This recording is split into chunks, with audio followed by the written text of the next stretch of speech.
What's going on, guys, and welcome to Total Swans TV. This is your match review of the Blackburn Rovers against Swansea City match that's just finished. 1-1 at Ewood Park this evening. Let's be honest, that was not the best game of football. It was not entertaining at all. Just very, very thankful that the live stream saved our bacon tonight, because it was a boring, diabolical sort of performance.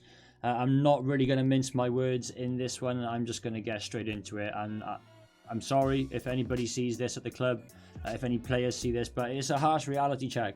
We've been awful. Straight up, we have been awful the last 3 or 4 games. The performances just haven't added up. We've been very, very lucky with the 7 points we've got in the last 3 games, if I'm honest.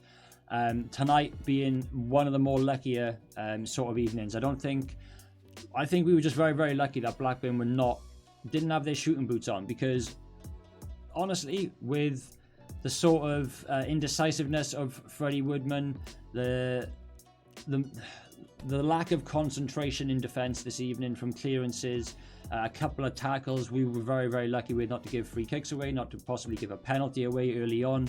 But honestly, we've been very, very lucky.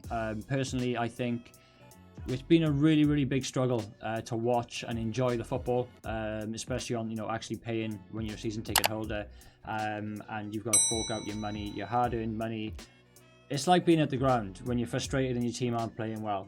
You're still paying the money, even though we're in lockdown. We're paying the money for the live streams, on the season ticket. And the last few games, it's been disappointing to watch. I'll never switch it off. I'll never sort of leave the ground early. I've done that once and I kind of regret it. It was the Swansea against Crystal Palace match, which was probably one of the crazier Premier League endings to a game ever in the Premier League history so far. But it's been absolutely a chore to watch and enjoy. As I say, thankfully the live streams have sort of kept me entertained while we've been watching the games, and the chat has been going off, and it's been really, really good support on the channel. But as far as on the pitch and enjoying the football, it's not been good. The last 3 games, the total pass success rate has been 69%, 61%, and another 61% this evening. And 2 of those 3 games, we've not successfully succeeded 200 successful passes. Only the one game, I believe it was the Borough match, where we had 69%. The other 2 games, Stoke was the game we had 69%, and Borough, and tonight was the 61%. We've just not been good enough with the passing. We've not been good enough defensively. We've started to leak an awful lot of goals, and consistently, we've not had a clean sheet now in the last few games. And penalties again have saved us, have pretty much earned us 7 points, because the shots on target have not been good enough to warrant goals. The creative opportunities that we have sort of been creating haven't been good enough. Set pieces haven't been good enough. I don't know what's happened lately, but our corners have just been too close to the goalkeeper, not challenged well enough by the attackers, grouped up in the penalty area. Our free kicks haven't been very dangerous tonight. Again, we wasted 2 very good opportunities. Hourahan with the one, I think it was maybe Grimes with the second one, but just not creating good enough opportunities going forward. And to be fair, I think it's down to the team selections. Obviously, there's a lot of games coming. You've got to switch it up. You've got to mix the players around a bit. But for me, and I think for an awful lot of fans, Smith has to start, Fulton has to start, and Grimes has to start, and then you choose between having Hourahan or Jamal Lowe, because at the moment, neither of them are really firing on all cylinders, which is a disappointment, because when Hourahan is on form, you've seen how good Grimes was. For instance, the confidence and the space that Hourahan creates in the middle and in front of the box also creates those same spaces and creative opportunities for Mark Grimes. Whether it's threading an eye of the needle ball through the middle for Andre Ayew, Jamal Lowe to get on the end of, or even Connor Roberts in the last few games.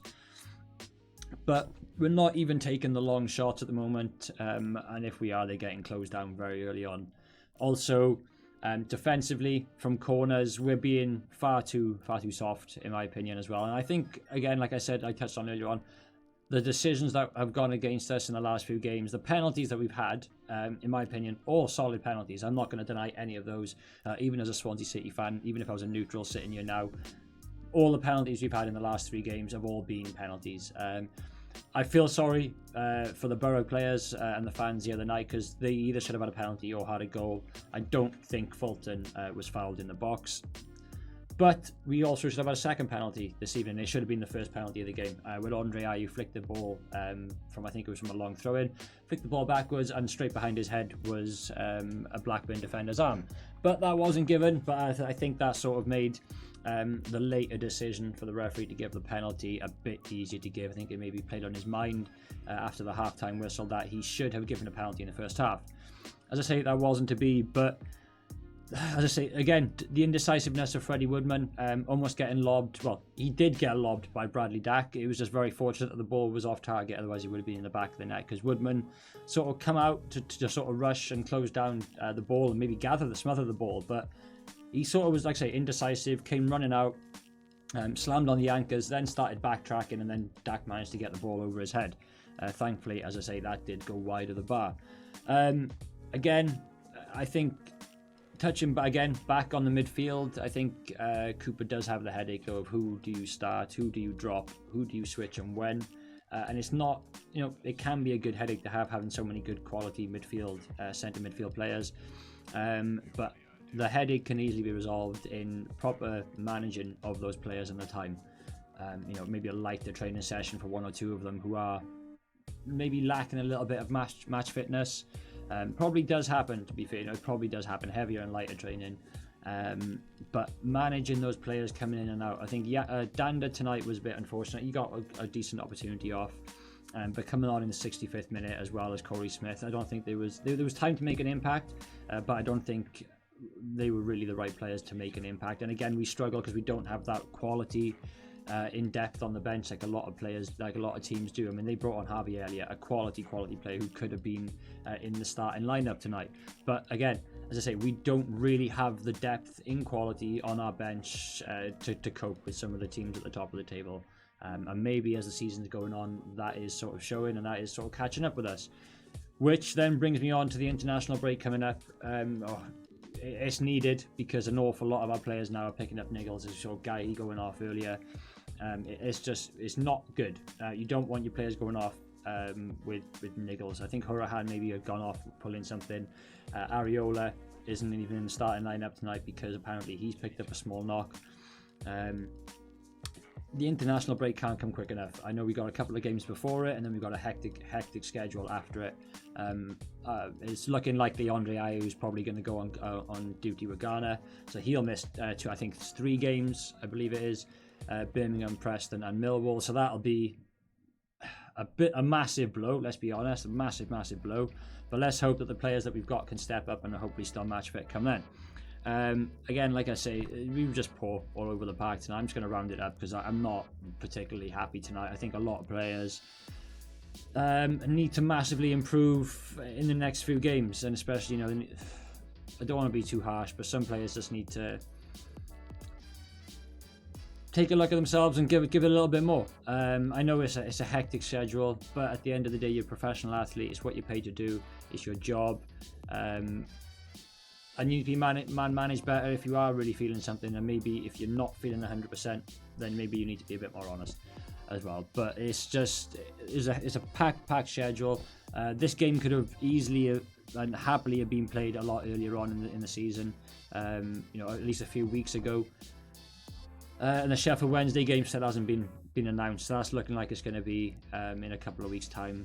But again, we need to get these games in hand out of the way, and hopefully we can pick up maximum points from the Wednesday game, because I'd probably take 4 points from the possible 6 from the 2 games in hand. Blackburn was never going to be an easy game, but the performance just wasn't there. We could have easily lost the game. We also could have possibly won the game had the performance been a little bit better.